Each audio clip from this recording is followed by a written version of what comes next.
What up, Depth Chart? It's your boy, young broadcaster Jared Young, here on the set of the 2 Point Perspective with my co-host, Miles on the mic, Miles Sweeney, for episode 27. How you doing today, Big Miles? 27. I'm doing good. Good, dude. Almost lost my life coming here, but that's the name of the game, man. Yeah, if you guys don't live here in the Sierra Nevadas, or I Yeah. guess are we in? Yeah, we're Sierra Nevadas, More or less. Yeah, whatever. Truckee Meadows. It's pretty snowy outside right Yeah. now. Yeah. Yeah. School's been canceled 3 days in a row. Yeah, we had an avalanche, not more than an hour away from here. Yeah. The roads have been pretty messy, so. But you know what? We're happy to be here today for episode 27. We got a ton of really cool content for you guys. We're going to be mixing in some, NFL, NBA, Olympics, all the things. All the things. And even some dirtier things. So, yeah, excited to get into that. We're going to cover all bases. Oh, yeah, I can't wait. But to jump right in, we got the roster shakeup. Tyreek Hill, potential landing spots, Miles. He's been released by the Dolphins. Where do you think? Where do you think he's going to go? We got maybe the Chiefs, Back where it all started. There. Yeah. Depending on what happens in LA, maybe the Rams. There's some, a thought there. Some other places that maybe have some cap space or might be looking for a big wide receiver is the Titans. We've talked about them a couple times with, maybe A.J. Brown as a trade target in the past. So, a couple different landing spots. Even this just popped into my mind, but maybe New England. That could be a big spot if the Stephon Diggs thing, falls through. They're going to be looking for a big wide receiver over there, and that could be a good landing spot. Yeah, it really. I mean, I was seeing stuff that he might only be at like 70% of his full speed after that injury, which is still top speed for a lot of other NFL players. Yeah, so I'm curious to see where he's going to go and how he's going to play out the rest of his career because, I mean, it was an ACL, correct? Yeah. I mean, that's no joke. So, and he's up there in age. I believe he's in his early 30s. So, he's going to go to a contender. I'll tell you that right now. So. Wow. Marla watched our live for 200 minutes. Thank you so much, Marla. Marla? Yeah. That is very nice. Thank you. And you're sending all the roses, too. You're starting off strong. Number one fan. We definitely appreciate you, Marla. Yeah. Well, next on our list, we got Patrick Mahomes.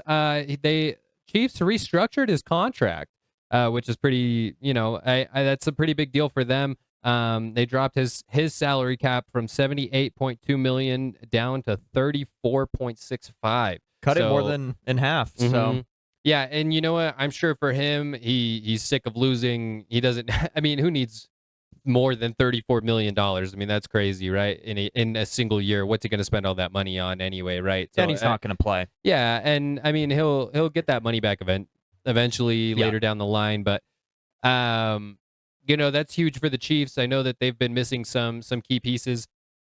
Again, maybe that's where Tyreek lands. Maybe they're opening up that cap space to bring in a big wide receiver like that, or try to maybe even bolster up their offensive line a little bit. Yeah, well, and Travis Kelce could be out the door, right? And Rashee Rice is probably maybe stepping into a jail cell here soon. So, which we will get into.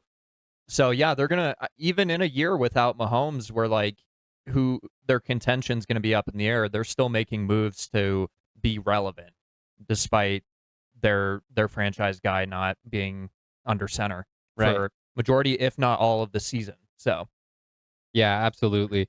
Well, next on my list, we're going to move into a little bit of NBA. The Kings, Zach LaVine and Domantas Sabonis underwent season-ending surgeries. Miles, what are your thoughts on that? I mean, the Kings have been a mess for a long time, and I mean, it's the cherry past on couple top. Years have been cherry on really top ugly for a year like this. Yeah, absolutely. So I really like Sabonis. Me too.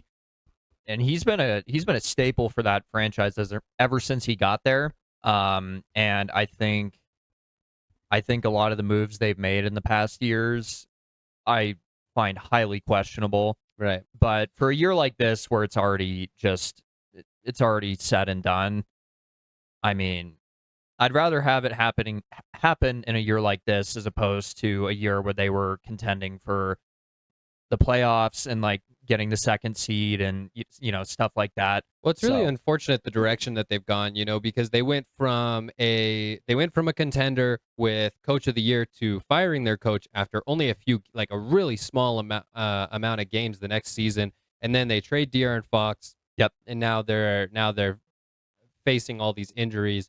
The Kings are a mess, and they just can't seem to get it right, and it's too bad.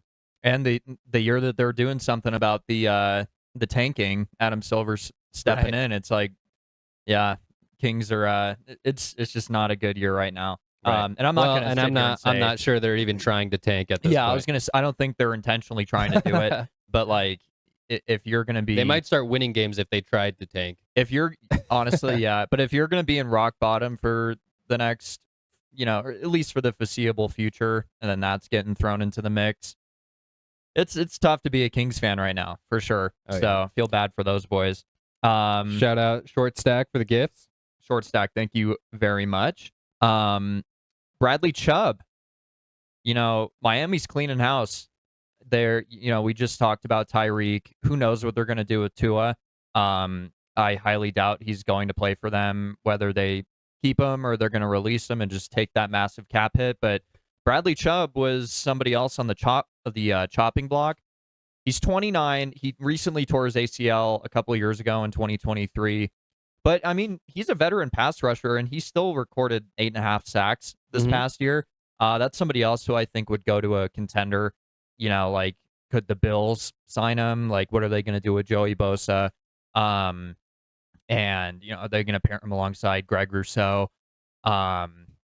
Maybe New England. Like, you're not signing him to be your Max Crosby or your Myles Garrett. He's just going to be a veteran rotation piece who, he's entering his 30s, but I think he can still be productive for a guy who's not going to be asked to, carry the reins for that pass rush. So I'll tell you what, the Niners are looking for pass rush help, and that's another destination that I could see. Yeah, absolutely. Because a lot of the other guys who are going to be in contention, you're going to have to trade for. You're going to have to trade a lot of picks, probably it's going to be a hefty package.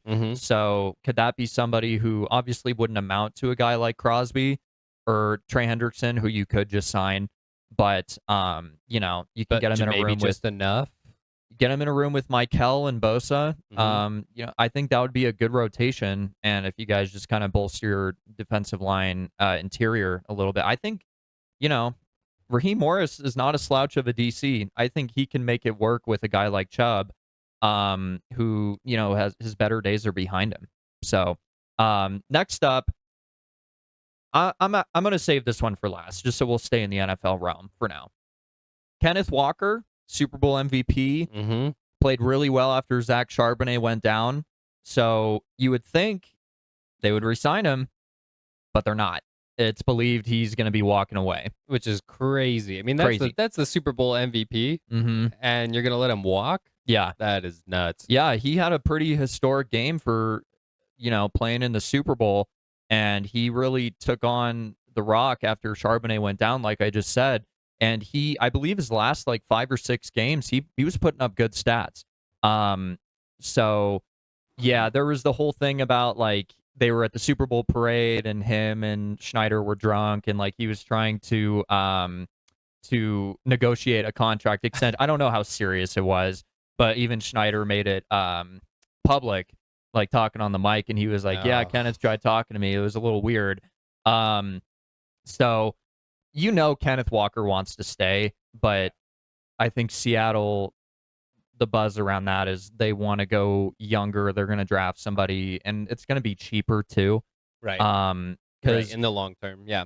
Because, I mean, I think Kenneth Walker is a good quality back, but he was never he's not a Bijan Robinson. He's not a Christian McCaffrey. Yeah. No, I mean, and you saw if he was the main guy, he can get the job done. But I mean, there was a reason why he wouldn't even get the goal line touches. Right. That's what Zach Charbonnet was for. And not only that, but his health has been a question for years. Right. Him and Charbonnet, both of them. Right. They need somebody over there in that Seattle backfield that can go the distance, Yeah. and neither of those guys have been able to show that they can do that. Right. Yeah. And then we're gonna transition to NCAA right here. And the only reason I'm gonna talk about this is because we're just like really enamored with Texas Tech, like their ability to beat these ranked teams. They just beat Arizona not that long ago. JT Toppin, one of their All-American forwards, tore his ACL, and he was a preseason All-American pick, and he was one of Big 12's best players. I believe he's a junior this year, and yeah, he won't be participating in the tournament this year. How much of a hole is he gonna leave in that? Like I couldn't tell you how. I mean, he was the leading scorer and rebounder, so I think that does not bode well going into this time of the year with the tournament right around the corner. I mean, we literally have less than a month before games start, right? Right. So yeah, and they lost to Arizona State right after beating Arizona after his injury. Excuse me. It's just it's a sad sight because, I mean, I don't know what his stock is looking like right now. I assume he's going to play another year, go out on his senior year. But Texas Tech, after an injury like that, I would assume so. Yeah, 100%. But they've been a thorn in the ranked team side this year. It's been fun to watch. Yeah, actually. It's pretty crazy. Yeah, it's been cool to see. It's pretty crazy. So because they've also been like unranked at different times, and they're even now like they're not ranked high, and I'm sure this injury is gonna drop them out too. I'm sure they're gonna fall quite a bit. So. You would think, yeah. It's pretty crazy, but maybe after he finishes his senior year, he can go play with Kevin Durant, and then things would get really crazy. It's the down and dirty.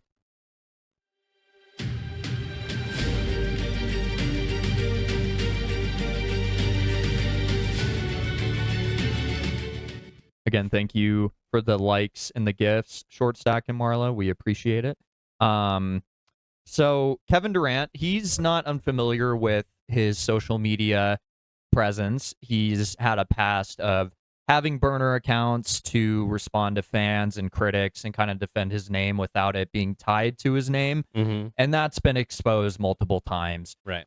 He clearly wants to voice his opinion to these people, and he even does it on his own account. Like he lets the talk get to him, and I wouldn't say it like hinders his play, but I think the character aspect shows he cares too much what people think, in my opinion.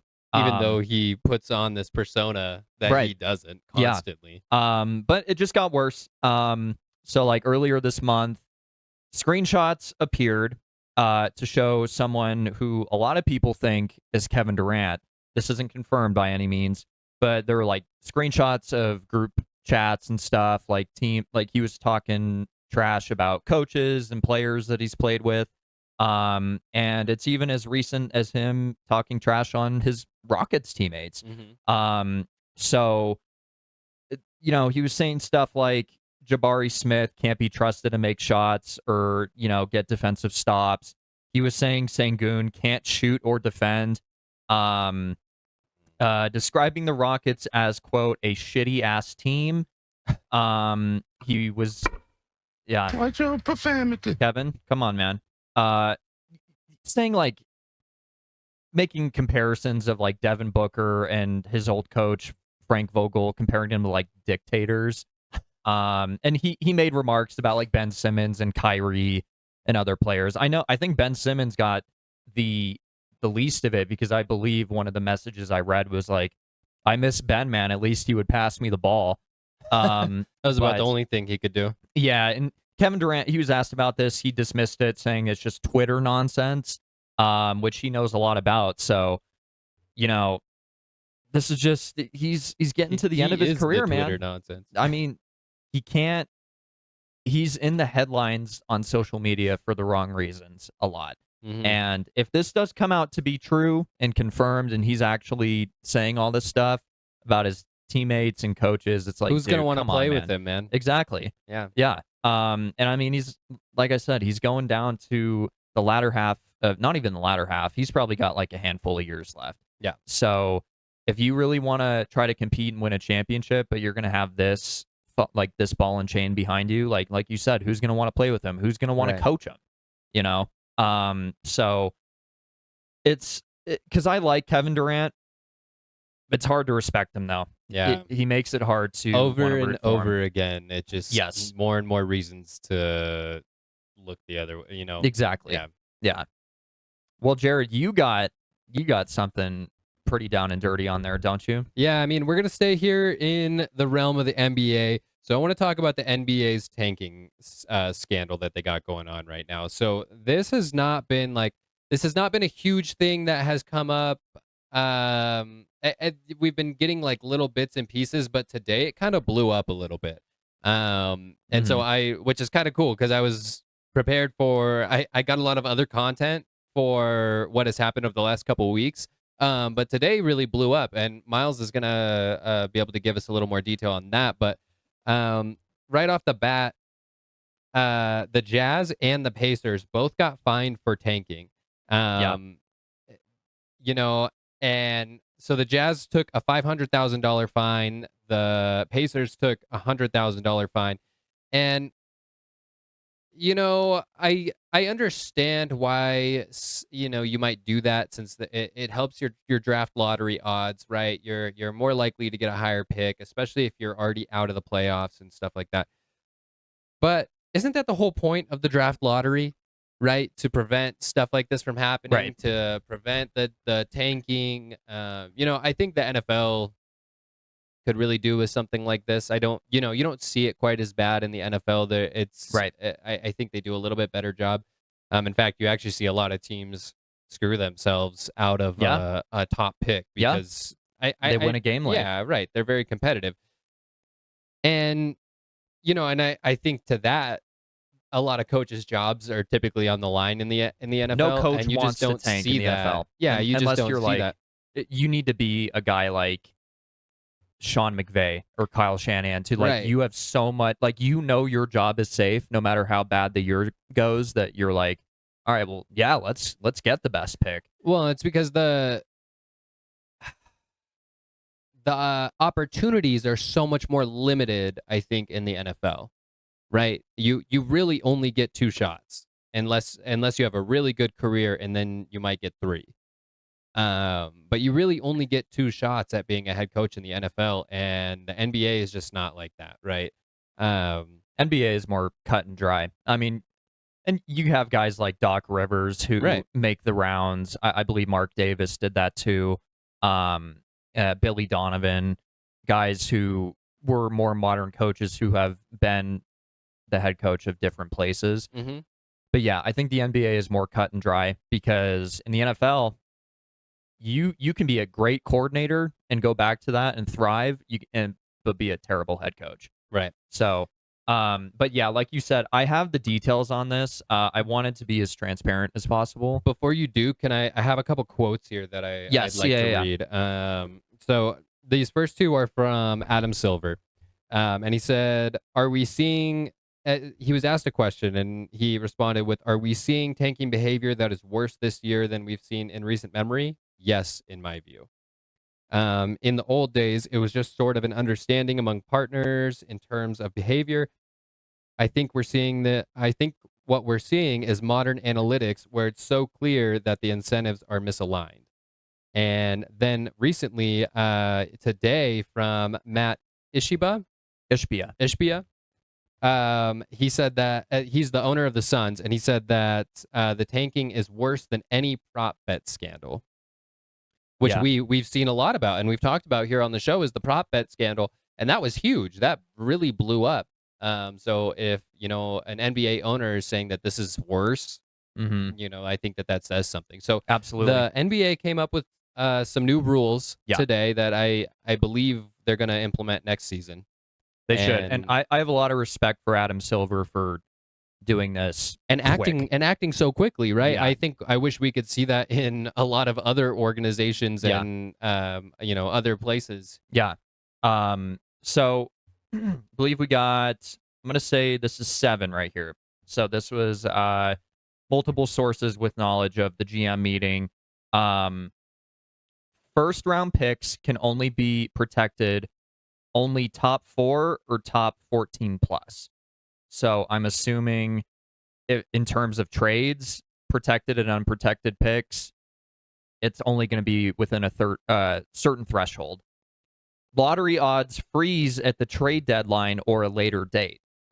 So if you got the best odds, and then those odds freeze, it doesn't matter if you keep losing; they're not going to get better. So I really like that one. I like that one a lot because then it's kind of like, are you really trying to tank in the first half of the season? If let's just say if you're like cutting it equally in half, you're starting the season off already knowing that you're not going to make it. Like, so you're and then do you want to? It's gonna. I don't want to say like enforce you, but like you have no reason to keep losing. Right. You're going to need to play competitive basketball. And at that point, maybe we will see these NBA coaches, maybe their jobs will be on the line at that point, right? Yeah. No longer allowing a team to pick top 4 in consecutive years and or after consecutive bottom 3 finishes. So, I think that goes back to another coaching thing of like, if you are finishing in the top 4 or bottom 3 in consecutive years, it's going to have to be a coaching staff front office issue because you're not going to get the benefit of reaping the rewards of a top 5 pick. Teams can't pick top 4 the year after making the conference finals. I like that one. I think this is one of the qualms, and I really won't get into it, but I think the lottery is flawed. I think it allows too much for, even just recently, like the Mavericks trade away Luka. Literally just about to say that. And they get 1 year post NBA finals. And they get the first overall pick. So that leads you to believe, is there some stuff going on under the table with the NBA? That felt so shady. They trade away to the generational Lakers. Player, which was already like baffling for so many people, and then get the number 1 pick and win the Cooper Flag sweepstakes. Right.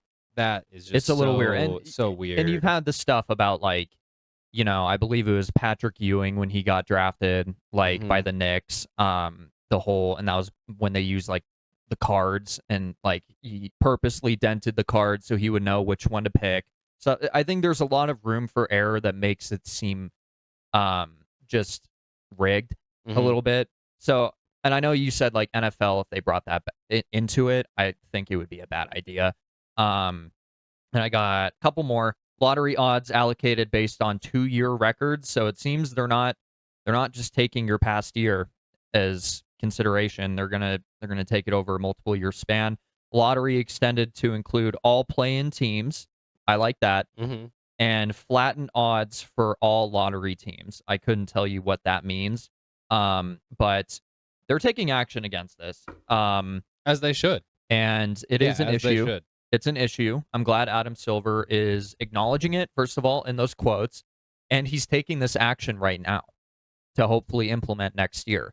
So it's a shame, man. Like, I think tanking is such a loser mentality.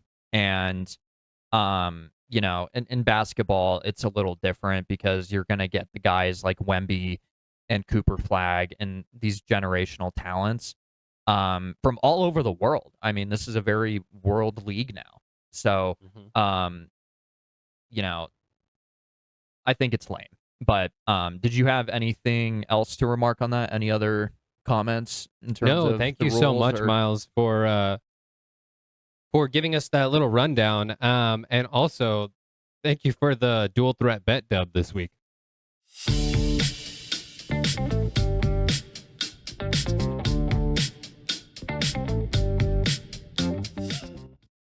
Got some new music. You know what I'm thinking about? So Miles and I have talked about resetting up the set and just doing some different things, maybe bringing all of this down, going to recliners, doing some different stuff. Yeah. And you know what I was thinking about, Miles? If we got to a point where we were going to do that, right? Move away from our current furniture into some old stuff. And to do that would require some other things to change as well, right? So we're not. Mm-hmm. It's probably not happening next week, right? Yeah. But if we were able to move to that during our transitions, we could get up and dance mid-transition. And I was kind of thinking about that. Give the people what they want. Yeah, that's what I'm saying. I mean, we've been asked quite a few times to dance during the transitions. Dude, I'll throw it back. I'll throw. Yes. I mean, right now, like it's hard to. You're limited. I can't I can't get up. I gotta like do this. You know, try to throw it down in a bar stool. So you're the partier between you and I. So I don't know if I'd say like partier, but I mean, I like to dance. Yeah, you know, I like to sing. I like to get down. I don't. Well, you know, that's a little bit harder for me, but I try. It looked pretty easy on your birthday. You went up there like 3 times. I was the loser, just having my shots and olive juice that John kept getting me. The John father. Miles, you were also the loser this week. So to start off our new basketball dual threat bet, I am 1-0, undefeated.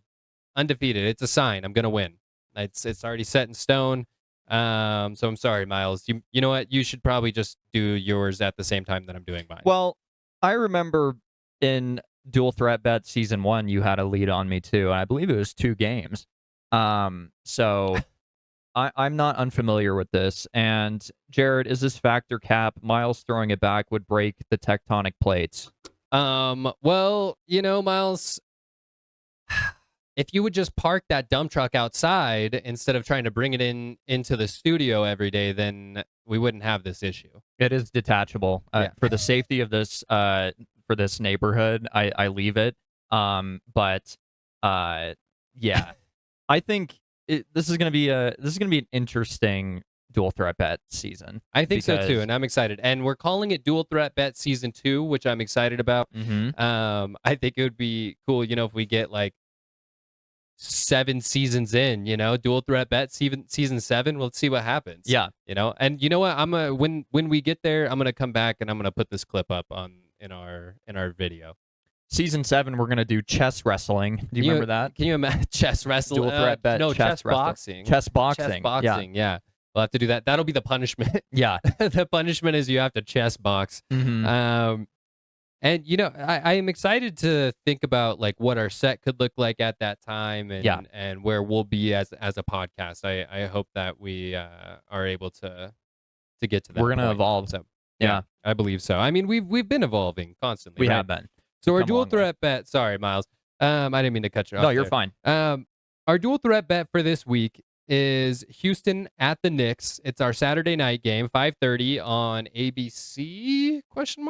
If you guys want to watch. And yeah, we're gonna see what it's gonna be. So the Rockets at the Knicks. Miles, call it in the air. Heads or tail? Okay, all right. Oh, heads. It is tails, so it's my pull. I am gonna be honest with you. I don't like pulling. I feel like it's. You think you have bad luck when you pull? I do. Yeah. All right.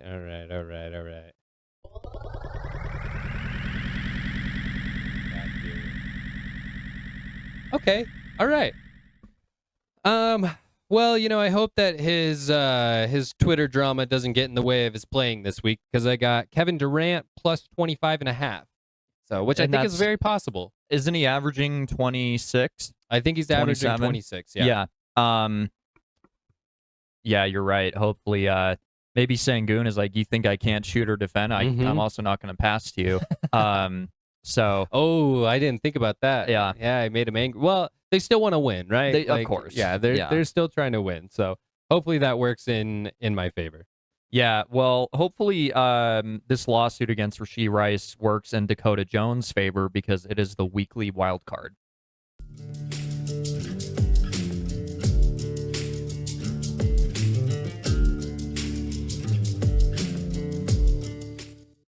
was trying to get the rhythm of like imagining. I know that's a tough one. Throwing it back to that one. You gotta do the Tina, or maybe, you know, like a worm, or the Tina. You don't know the Tina? Is this a Bob's Burgers reference? It is. Okay. Yeah. So I actually just recently started watching that. Okay. And I love Tina. She's probably my favorite character. Have you seen her twerk? I don't know if I've gotten there yet, but I just watched the episode where she had Josh and Jimmy Jr. Like doing a dance off for her. Okay. And that was a funny episode. We'll I don't think I've circle seen her back. twerk yet. We'll circle back when you get there. Yeah. Okay. You'll understand. But what I don't understand is why Rashee Rice just likes playing with the law. So obviously we know about like the whole driving like scandal about how he got in that accident, did a lot of damage, and then fled the scene, if I'm not mistaken. And now his ex-girlfriend, Dakota Jones, is filing a lawsuit against him alleging domestic violence and physical assault over basically a year and a half. And she claims that Rice grabbed, choked, strangled, pushed, thrown, scratched, hit, and headbutted Dakota during that time span. And this is from 2022 or 2023 to 2025, correct? If I had to guess, I think that would make the most sense. And he had so much going on in that time already. Anyway. Yeah, right. So I wouldn't be surprised, but horrible. Yeah, Seth, we did talk about James Pierce Jr. on the last episode. They might share a jail cell. Who knows? But yeah. So she's saying he caused severe and permanent injuries and is seeking over $1 million in damages. And she had previously made the allegations public on Instagram. She would take pictures of her injuries, but she didn't accuse him. She just like basically laying the evidence. And then she filed the lawsuit on February 16th, literally just, what was that, 3 days ago. And yeah, boo him. Yeah, boo and him. I mean, I understand you're innocent till proven guilty, but like this guy clearly, I have no ability to give him the benefit of the doubt after everything he's done. Yeah, so there's like, something very wrong with him. And like this isn't uncommon for NFL players, specifically wide receivers, right? Like we're seeing so many weird things happen with wide receivers. Yeah, where they're getting into trouble with the law. Yeah, if he's proven guilty, he should never play in this league again. I'm sorry. Agree. Like if you're gonna have two heinous crimes on you, I don't care that he plays for the Chiefs. I don't like. Not it's indespicable. And you know what? Any players that assault children or women or anything like that, immediately no done. place. Yep. No place. Done. Gone. Yeah. I mean, go meet your fate in prison because they don't like that shit. So yeah, obviously the Chiefs are aware of the allegations and are communicating with the league. But you know, I still think I really don't have faith for what is going to be done. I think he got a slap on the wrist from the NFL for the thing he was just involved in. So I don't know. I hope they do the right thing here, man. Please. Well, thank you, Miles, for that. I am going to talk about something that's kind of a sensitive topic here in the USA and then also in the world right now. And we're going to talk about once again, 2 weeks in a row, we're going to talk about Epstein.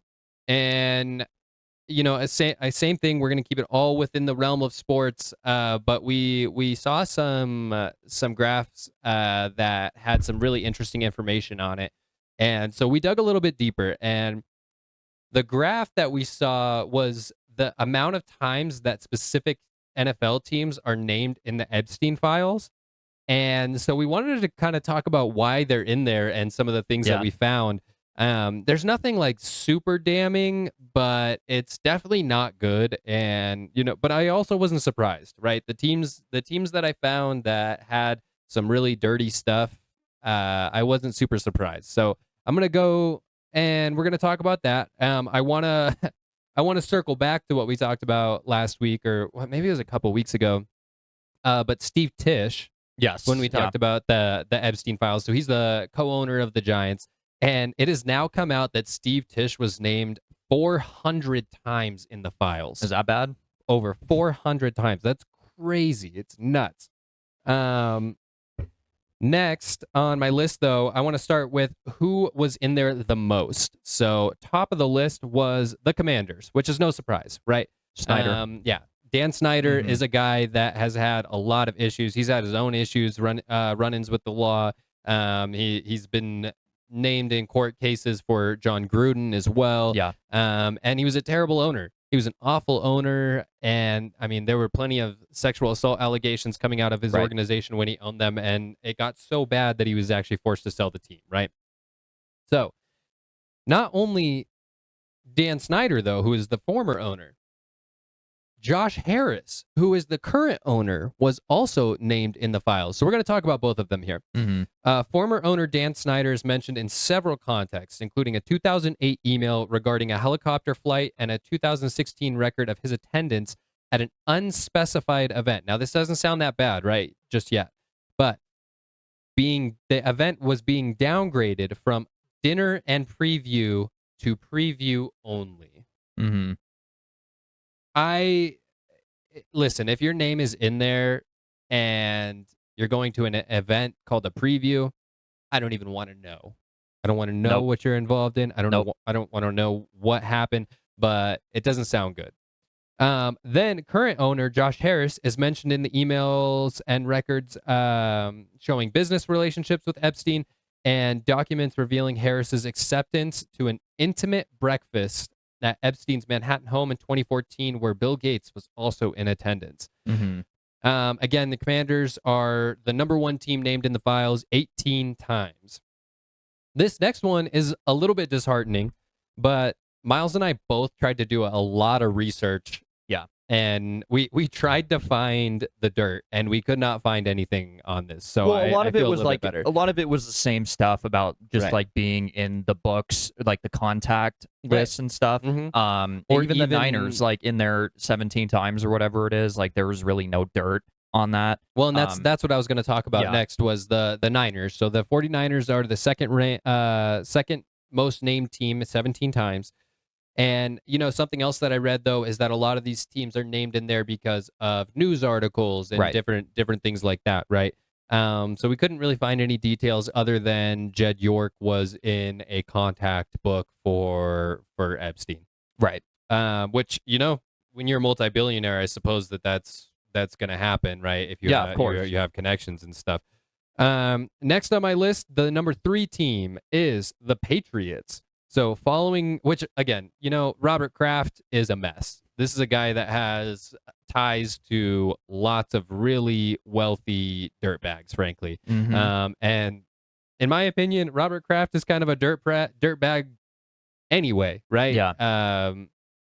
We don't need to get into all the reasons why I feel that way, but I'm going to name a couple of them here. It seems the overall theme here is Northeast. Right. Like New York, New England, and then, of course, D.C. So. Well, and I only have 5 teams here on my list. I did the top 5, but 3 out of the top 5 teams are all in the AFC East. Yeah. Which is really interesting. That in and of itself is very interesting. But the Patriots are in there 14 times, and following Robert Kraft's 2019 solicitation charge in Florida. If you guys don't know, it's definitely worth a look. Epstein communicated with his former attorney, Jack Goldberger, expressing a desire for Kraft to hire Goldberger.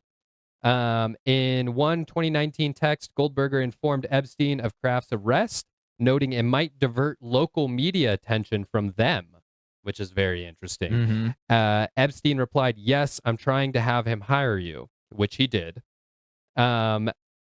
Epstein told Goldberger that he needed to know about a past issue with Kraft that may come to light.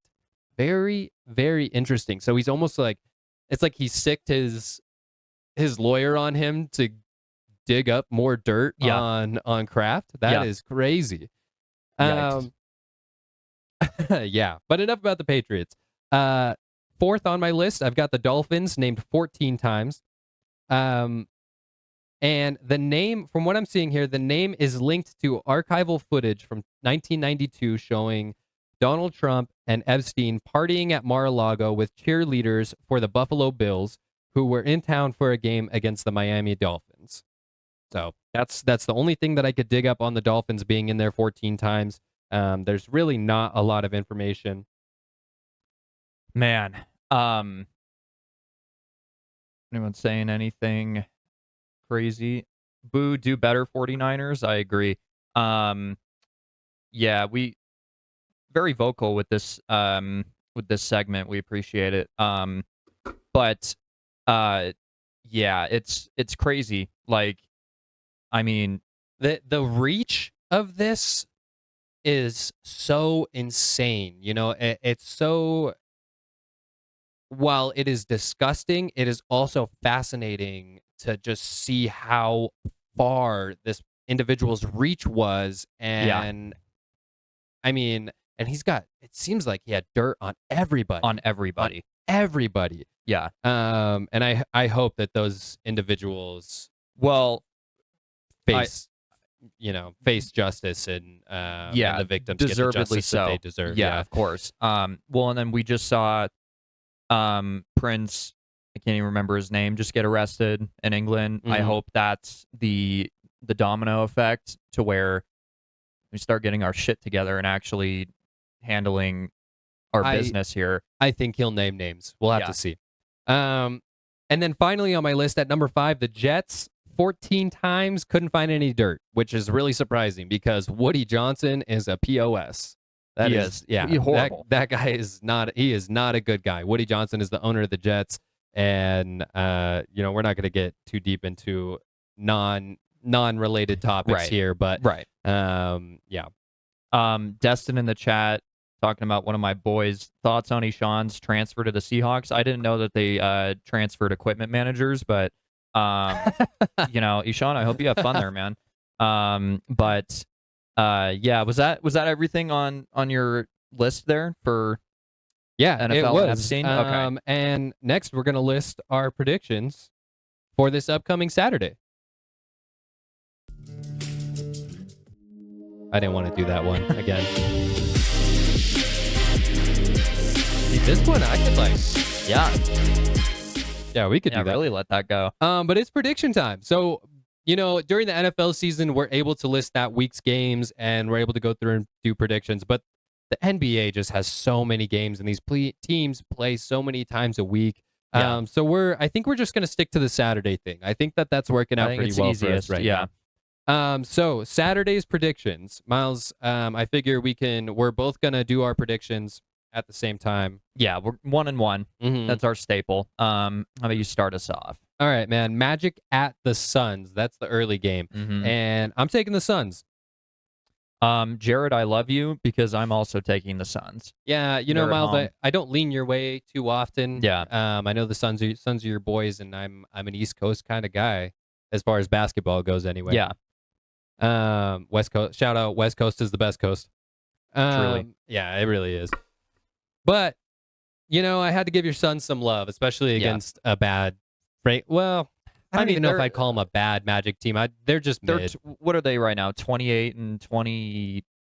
I actually think that they're below 500. I think they're 28 and 32 is what I saw last. So not a great team right now. They're really hovering right around the middle of the pack. Next on my list, though, I got the Sixers at the Pelicans. Miles, who are you taking? 76ers. Yeah, me too. Yeah. Some of these were pretty chalk. I think we'll have the same ones. Honestly, these games were not going to be that good on Saturday. There's some lopsided matchups. Yeah, the best two games that we have are dual threat bet at the end, and then the Magic and Suns. So next on the list, we got the Heat at the Grizzlies. I'm taking the Heat. Me too. Let's go Miami, baby. Yeah, I'm taking the Heat. I almost took the Grizzlies just to be like kooky. Yeah, I was like, there's something telling me, but there's too much drama really with Ja right now. And that for real drama. And it's making me shy away from anything Grizzlies related. Yeah. And then next on my list, I got the Pistons at the Bulls. Pistons are the number 1 team in the league right now. They're the number 1 team in the East, and they're holding firmly there. So I'm going with Detroit. Yep. Me too. Let me see. Second to last, we got Kings at Spurs. I'm taking the Spurs. Wemby is the man right now, and the Kings are not. Yeah, especially after the 2 injuries that we named in our roster shakeup. Oh, they're cooked. Yeah, there's no way. They're absolutely cooked. And then finally, Rockets at Knicks. Now, I I didn't pre-decide. I pre-decided all my other ones. I didn't pre-decide this one because there is a bet in here that I believe just says Rockets win. And if I had pulled that, then I was going to pick the Rockets. Yeah. Or if you pulled it, then I was going to pick the Knicks. So that's how I was going to make that decision based on our dual threat bet. But I think that the Knicks are the better team. They're on fire right now too, right? They're the favorite to win the NBA championship. Mm-hmm. They're third in the East, and they've had a really good season. Yeah. I believe in the Knicks. So, and I really have no reason for why I'm going to take this team. If anything, like all the scandal stuff with the Kevin Durant files should be reason enough to not take the Rockets, but there's just something telling me that they're going to go into New York. They're going to go to the Garden and get a W. Even though I don't want it to happen, I feel like due to my luck, when I have a reason to root against a player or a team, they're usually going to win, just despite me. So I'm going to go with the Rockets. But thankfully, today was a good day for the U.S. It's our Olympic overview.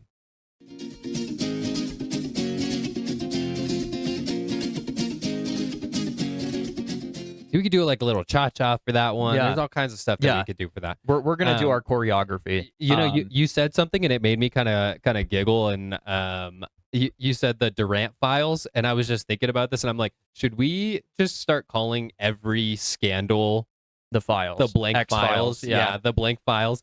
I think that would be so funny. Yeah. We should definitely. I think that's the direction we need to go. Yeah. So then, like when we broadcast you like puking on your beer mile, it's gonna be the Jared files. The Jared files. Yeah. But the U.S. on the ice has been pretty good. And I know two recent ones that came up, I believe today for you with the who was it, the speed skating or figure skating or figure skater? Yes, Alyssa Liu. Yes. U.S. figure skater. She won gold today, which is pretty awesome. She's the first U.S. figure skater to win gold since 2002. Yeah. So it's been a long time. That's really exciting. I think that's. And I really want to cool. fact check this really quick because what is her name again?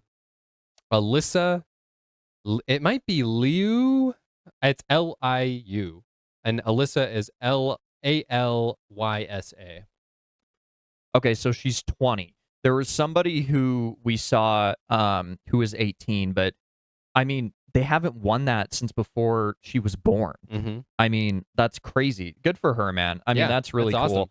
Awesome. And women's U.S. hockey, they got gold today too. They had just beaten Sweden 5-0 in the 5-2-0 in the semifinal. And I didn't watch this gold medal game. Jared, you can give more context to this, but they beat Canada 2-1 in overtime to win the gold medal. I think I heard that they were down 1-0 with like a couple minutes left. Mm-hmm. They forced it to overtime, and then according to you, the last shot or the last goal was pretty crazy. So I mean, it was a great game. I didn't get to see the whole thing. I popped in at overtime. I was actually working today, so I wasn't able to watch the whole game. And but my my boss gave me the go ahead to check out the overtime because we were getting excited about it. And so I was watching the overtime, and 1-1 there at the end. And I don't remember. Let me see. Oh, I don't have my phone on me. I don't remember who scored the last goal. But the U.S. passes the puck at 16 minutes left. They pass the puck almost all the way down the rink, and the U.S. Player gets the puck. Sorry, I'm speaking in my own terms because I'm not a huge hockey person. Was but it I Megan do love. Keller? It was Megan Keller. Yes. And she just had this beautiful crossover of this Canadian player, and then had another Canadian player bearing down on her. She takes the shot. It bounces off the bottom of the leg pad of the goalie and bounces in, and the U.S. goes on to win the gold. So crazy. It was a great shot. It was really cool to see. It really was a 50-50 puck, and I'm proud of our U.S. women. Yeah. Well, they were on a heater too. So And then going to the men's, they beat Sweden 2-1 in the quarterfinal. They're gonna play Slovakia in the semifinal, and the U.S. previously lost to Slovakia in 2022. So little get back game maybe. And if they win this, they're gonna be playing for gold. So and I believe that's gonna be happening tomorrow, if I'm not mistaken. So yeah, keep an eye out for that. And one more detail on the women's hockey real quick. I heard today that now it is 5-3 Canada over the U.S. As far as gold medals. So Canada's won 5 and the U.S. has won 3. So. Wow. That's pretty. I thought it was going to be a bit more lopsided than that, to be honest. But yeah. I mean, that's pretty cool. And did you have anything else on your overview? I covered all the hockey. We got Alyssa Liu. Oh yeah, so. It's this is the curling files. The curling files. Yeah, the curling files. I forget? Oh my God. Can't forget about curling, man. It is it's not something you hear about except pretty much once every 4 years. If you're not probably heavily involved in it. Might even forget it's a sport during that time frame. But you know what? People love curling, which is awesome. It's like such a strangely popular thing when the Olympics come around, and like sometimes that's the only event that people watch, which I think is hilarious. But I wanted to talk about the curling scandal because this is something that's been swirling around, and I have lots of details on it. So this all started when Canadian curler Mark Kennedy cursed out Oscar Eriksson of Sweden, telling him, "You can F off." And it was hot mic'd. He was mic'd up, so it was on live TV. And Canada goes on to win that match 8-6. Now nobody knows why. Nobody knows what's going on, right? Apparently, Kennedy was accused of repeatedly cheating by touching the stone beyond the so-called hog line. He was accused more specifically of releasing the handle of the stone. Right, there's a handle on top of the stone. Which has a sensor on it, so to judge where it was released. And then he was accused of releasing the handle and then poking the stone with his finger past the hog line, which would normally disqualify the stone. Now, something that I heard today was that the Curling Association came out and they said that it's not technically cheating if the stone isn't fully past the line, but that was never clarified prior. And that's also not necessarily an Olympic rule. So Olympic rules are a little bit different than normal sports rules. Interesting. For example, hockey players can't fight. We just talked about Olympics. this. Yep. Yeah. Quick shout out, Short Stack and Marla. Thank you guys for the roses. Got 43 of them. Oh, yeah. Something else that I read too is that these stones are so sensitive on the ice because the ice is so slick and the stones are very carefully crafted. I even heard today that shout out to Short Stack for this tidbit. Yeah, I'm sorry, I'm blanking here. But for this piece of information, that the Olympic curling stones are actually made on. They all come from one island, from one stoneman. Wow. So one person makes all of them. And they're guess how much an Olympic curling stone costs? $5,000. 5,000? Yeah. That's your guess? Yeah. This is also another piece of information from Short Stack. So shout out to Short Stack. 5,000? 600. Okay. Only $600 for a curling stone. Which you'd think that for something that is coming from a single source, right, from a single person, only one person is making these stones, that they would charge a lot more, right? Yeah. I guess not. But anyway, a very small amount of pressure on these stones can change everything. And so it's actually really funny. Sweden accuse the U.S. Or not the U.S. excuse me, Canada of cheating, and then illegally filmed Canada cheating, and so now Canada is coming back and saying that Sweden illegally filmed them, and so now there's just this like weird controversy. Curling I think files. the curling files. It is hilarious. And then on Saturday afternoon, I guess the Canadian women also had a stone pulled for the same double touch. So wow, mm-hmm. Who knew curling could get this dramatic? That is crazy. I mean, when you got gold medals on the line, right? Yeah. And if you're in the Olympics for curling, it's probably your whole life. Yeah. So it's, I mean, obviously it's a big deal. Well, maybe neither of them should get a medal. Let's just give it to the person who makes the curling stones.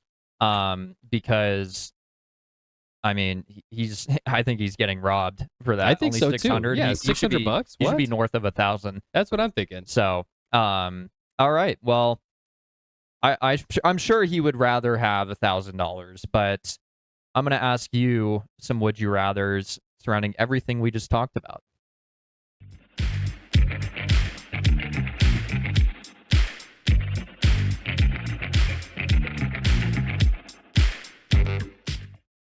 See, when the saxophone starts, I'm just saying it gets so much better. If we did get up and dance during the transition, we could let it run for like 10, 15 seconds and really get down, and like that could really be part of what we do here, Miles. Yeah, I'm just saying. That seems more like a technical kind of like, like sharp movement, like upper body kind of. Here, you want to listen to it again? Let's do it again.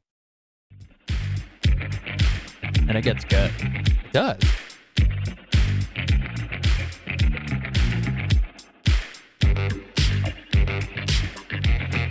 You gotta do the whole head roll. You want to get a headache? Might need my ibuprofen.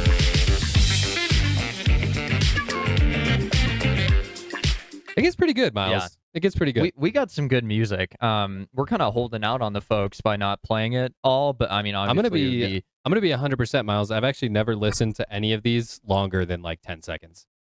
Sometimes I really don't know. I know it's a little foreign when like you let it play a little longer than you normally do, and it's like, whoa. Yeah, I know, it throws me off. But it's our Would You Rather segment. Short stack, thank you for the GGs. We are coming to the close of our show, but we want you guys to play along, whoever's in here. So we got 2 for each other. I'm gonna go 1 and 1, of course. So Jared, would you rather your PR team quit mid-scandal amongst the Jared files, or your lawyer start every sentence with technically, which usually means guilty? Wow. So if my PR team is quitting right in the middle of the files, huh?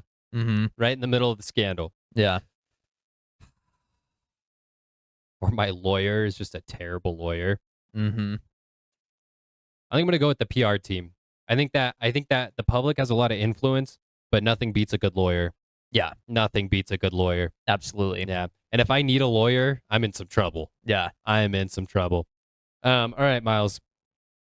Would you rather be known as the greatest curler ever with cheating rumors? Mm-hmm. So basically Tom Brady, right? Yeah. Or the cleanest curler ever who never won anything? Well, what's it worth to you, Miles? I really don't care to play curling, so if I am, I want to be winning at it. And they're only rumors. Yeah, you're like a terrible curler. Well, or I could be. It's like embarrassing, and people know like that I'm cheating. Like imagine, but it's never confirmed. Picture this: the break dancer from the last Summer Olympics. Mm-hmm. You're basically that person. Like you're going the wrong way with the stone. You're not even. Like, yeah. You're like trying to stand on it. You slip. I don't something. But I'm winning. No, you'd be the greatest curler ever. Yeah. And winning. Yeah. Yeah. I'll do that. I'd be the greatest. Yeah. Cheater. Well, if there's no way to confirm or deny that I'm cheating, I could just be so good that it looks like I'm cheating. People will hate you forever, Miles. That's all right. I'll take my money. I'll take my bling. Unbelievable. No class. I cannot wait to play. I can't wait to play Canada and who else was it? Sweden. Sweden. Yeah. Oh yeah. Yeah, they're gonna love me. You're gonna get torn up. Yeah. All right. All right, Jared. Mm-hmm. Would you rather give a live apology clearly written by ChatGPT? It's just obvious, or freestyle it with no PR training? I mean, our administration does it all the time. So ChatGPT. No, I'm just kidding. Dude, I'd freestyle it. We do this all the time. I think we hop on the show all the time, and I have 90% of the time I don't know what I'm going to say. Right. These are just talking points. I think I could freestyle a good apology. Yeah. Like, because you know, I'll do it right now. Miles, I am so sorry for how I've treated your Cardinals on this show. Well, you're not crying, so it's not believable. They do suck. I know. And they're really, really bad. Mm-hmm. But I apologize if it hurt your feelings. You could never hurt my feelings more than they do every day of my life. Yeah, just get a tear in the eye. All right, I'll work. Maybe I'll get emotional too. I'll work on it. No, I think, especially if you know what you did and like you accept responsibility, there's no way for you to like. Well, there is a way, but like it's gonna be easier for you to go out and give a heartfelt, genuine apology. It seems we got some little spam in our chat. Yeah. No PR training, I think no issue. So yeah. All right, Miles. This one's gonna get a little spicy. Would you rather you find out your favorite team's owner was on the flight logs, or your favorite Hall of Fame player was? The owner or my favorite Hall of Fame player? Yeah, it's Larry. Oh God, no! Larry would never do that. Michael Bidwell is already on the Epstein files, so yeah, I'm going with the owner because then hopefully he would have to sell the team. Yeah, I honestly I knew that's what you were gonna say, and also I'd be crushed if Larry was in the files. Oh my God, dude! That would hurt me. He's such a it would literally like break my soul. Yeah, it would hurt me. He's such a good dude. He is a good dude. Yeah, that would. Oh yeah! Shout out Larry Fitzgerald. Shout dude. out. Yeah. Come on the 2-point perspective. Yes, dude. Please, I love you so much. That would be awesome. I remember I cried. I was like, how old was I? 13 or 14 years old. This is the last time the Cardinals won a playoff game when he had that crazy like 75-yard play against the Packers in overtime. Oh yeah, and then he got the shovel pass to win the game. I cried so hard watching that, and sometimes when I rewatch that highlight, I'm like getting a little choked up. I'm like, those are the good days, man. Those are the good old days. That's how it's gonna be when you look back years from now, Miles, and you watch the podcast. Those were the good old days. Yeah, start to tear up a little bit. Yeah, but I mean, we'll be at like Bleacher Report by then, so it'll be like, you know, I think it would be more. We'll be looking back from our ESPN desks, and yeah, those were the good old days. Yeah, and we're gonna have a cup of coffee with like Stephen A. Smith or something. But yeah, that is all it for the Would You Rathers. Jared, did you have anything else you wanted to say? Oh yeah, guys, thank you so much for joining the podcast. We appreciate your viewership so much. We appreciate you on the live. Don't forget to like, follow, subscribe, and check out the posts. We weren't able to put out a post last week because our video had some technical problems. And so we weren't even able to put out a video, which was disappointing. But no, it's okay, Miles. It's all right. I mean, stuff happens. But yeah, so we will be putting out some more posts this week, hopefully with some clips from this episode. And yeah, again, don't forget to like, follow, subscribe, and we'll see you next week.